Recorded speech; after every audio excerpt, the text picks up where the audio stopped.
एक वक्त होता है जब लोग आपके ऊपर मजाक उड़ा रहे होते हैं, आपका तमस्कुर कर रहे थे, आपकी तजलील तहकीर ऐसा हाईलाइटेड खड़ा होता है आपके सर के ऊपर कि आप सोच ही नहीं सकते।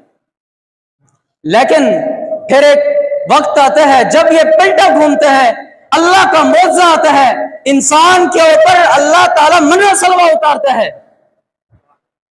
फिर सबसे ज्यादा इंजॉयमेंट है उन चेहरों के देखने की जिनके सामने अल्लाह ने तुझे फतह दी है। वो लोग जो तुम्हारे जनाजों की तैयारियां करके आए थे, जो तेरी कब्रें खोद कर आए थे, अल्लाह ने तुझे उनके सामने फतह दी है। इससे ज्यादा और क्या सुकून हो सकते हैं? इससे ज्यादा और क्या सुकून हो सकता है कि तूने गुर्बत के अंदर दुनिया की मसनदों को आला कर रख दिया है? इससे ज्यादा क्या सुकून हो सकता है कि अल्लाह ने तुझे उम्मीद का पैकर बनाया है? हमारे अक्सर औकात हमारे काम इस वजह से खराब है, इस वजह से गलत है। एक तो हमारा अल्लाह से ताल्लुक नहीं है, दूसरा हमारे फैसले गलत है, हमारी तरजीहात गलत है। मेरे दोस्तों, अगर झूठ के साथ जिंदगी गुजारनी है ना, तो आप झूठ के साथ जिंदगी तो गुजार सकते हैं, लेकिन आप एक मौजज़ा नहीं बन सकते। एक बात याद रखें, एक बात है कि अल्लाह किसी इंसान को मौजज़ा दे देते हैं, एक बात है कि अल्लाह खुद किसी इंसान को मौजज़ा बना दे।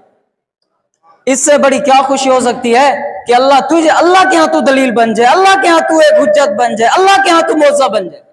अगर कल क़यामत के दिन कोई आदमी ये कहे ना अल्लाह के सामने, अल्लाह मैं तो बीमार था, मेरे अंदर तो ये इन्फेक्शन थे, ये मसले थे, ये बीमारियां थी, मैं तो ये काम नहीं कर सकता। अल्लाह ताला तुझे कुल कायनात के सामने खड़ा करके कहे, क्या ये नहीं रहता था तेरे अंदर? क्या ये नहीं काम कर गया? ये क्या किसके ऊपर हालात नहीं है? क्या उसके ऊपर मुसीबतें नहीं आई? मेरे दोस्तों, इससे ज्यादा और क्या कामयाबी हो सकती है? इससे ज्यादा और क्या सुकून हो सकते हैं कि अल्लाह के यहाँ तो एक दलील बन जाए, अल्लाह के यहाँ तो एक हुज्जत बन जाए।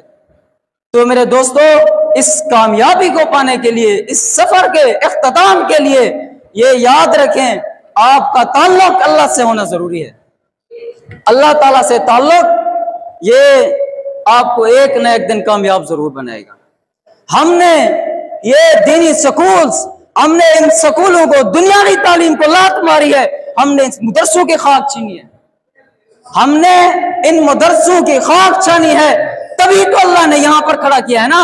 ये मसनदें, ये मसनदें जो है ये दुनियादारों की नहीं है, ये कुरान हदीस की मसनद, कोई यहाँ मसनद थोड़ी है। अल्लाह ने तुम्हें एक उम्मीद का पैकर बनाया, अल्लाह ने तुझे फतह दे दिया है उन लोगों के सामने जो आपके ऊपर तमस्कुर कर रहे हैं, जो आपके मजाक उड़ा रहे हैं, आपकी तहकीर तजलील कर रहे हैं।